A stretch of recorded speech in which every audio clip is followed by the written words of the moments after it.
नमस्कार दोस्तों। आज की अनकही सच्ची कहानी का नाम है एक दीवाना था। तो चलिए शुरू करते हैं। एक लड़का था, राज। वो बहुत भोला था, मासूम सा। लड़कियों से बात करते हुए उसकी आवाज कांप जाती, नजरें झुक जाती और दिल जैसे छुप जाना चाहता।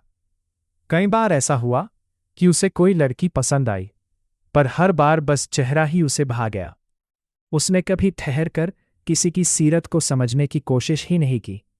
उसे क्या पता था कि सूरत सिर्फ आकर्षण पैदा करती है, प्यार नहीं। इसीलिए अब तक उसे कई बार आकर्षण हुआ था, पर प्यार प्यार उससे हमेशा दूर ही रहा। फिर एक दिन कुछ अलग हुआ। इस बार भी शुरुआत तो आकर्षण से ही हुई, पर एहसास कुछ नया था। राज की नज़र एक लड़की पर ठहरी। उसका नाम था सोनम। उसकी सूरत, उसकी आवाज, उसकी आंखें, सब कुछ राज को जैसे अपनी ओर खींच रहा था। और जब वो मुस्कुराती तो राज का दिल मानो वही ठहर जाता। लेकिन इस बार कहानी सिर्फ इतनी नहीं थी। राज ने सोनम से बातें करनी शुरू की। छोटी छोटी बातें, लंबी लंबी बातें। और उन्हीं बातों के बीच वो उसकी सूरत से आगे बढ़कर उसकी सीरत को भी समझने लगा। धीरे धीरे सोनम राज को सिर्फ अच्छी नहीं, बहुत खास लगने लगी। शायद यही वो पल था जब राज ने अनजाने में ही प्यार की राह पर कदम रख दिया था। अब वो पीछे मुड़कर देखना नहीं चाहता था। दोनों घंटों बातें करते, कभी साथ बैठते, कभी साथ घूमने निकल जाते। हंसी मजाक, छोटी छोटी नोक झोंक, सब कुछ अब उनकी दुनिया बन चुका था। और कब दो अजनबी दिल एक खूबसूरत दोस्ती में बदल गए, उन्हें खुद भी पता नहीं चला। एक दिन राज के दिल में हलचल सी होने लगी। उसे महसूस हुआ कि अब और चुप रहना मुमकिन नहीं, प्यार का इजहार करना ही होगा। उसके मन में डर भी था, कहीं कोई और उससे पहले सोनम को अपने दिल की बात कह दे। और अगर सोनम को वो पसंद आ गया तो? ये ख्याल राज को अंदर ही अंदर बेचैन करने लगे। डर और हिम्मत के बीच झूलते हुए आखिरकार राज ने कांपते हाथों से फोन उठाया और एक मैसेज टाइप किया, तुम मेरी जिंदगी हो। मैसेज भेजते ही उसका दिल जोर जोर से धड़कने लगा।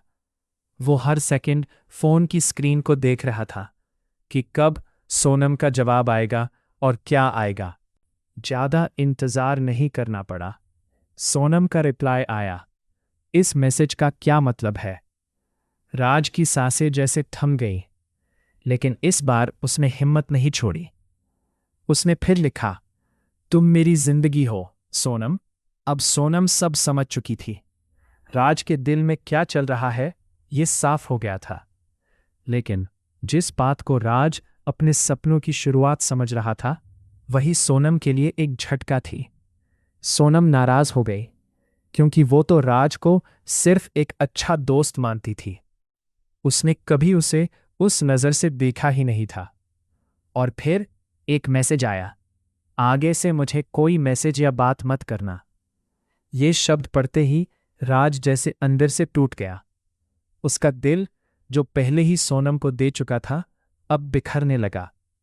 घबराहट में उसने तुरंत लिखा, सॉरी सोनम। कोई जवाब नहीं।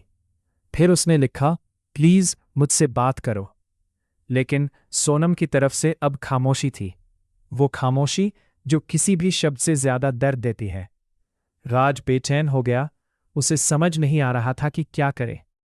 आखिरकार उसने एक और मैसेज किया, जब तक तुम मुझसे बात नहीं करोगी, मैं कुछ खाऊंगा पीऊंगा नहीं और ना ही सोऊंगा। उसने बार बार कॉल भी की, लेकिन हर बार कॉल अनसुनी रह गई। अब राज पूरी तरह टूट चुका था। उसने अपने एक दोस्त को सब कुछ बताया।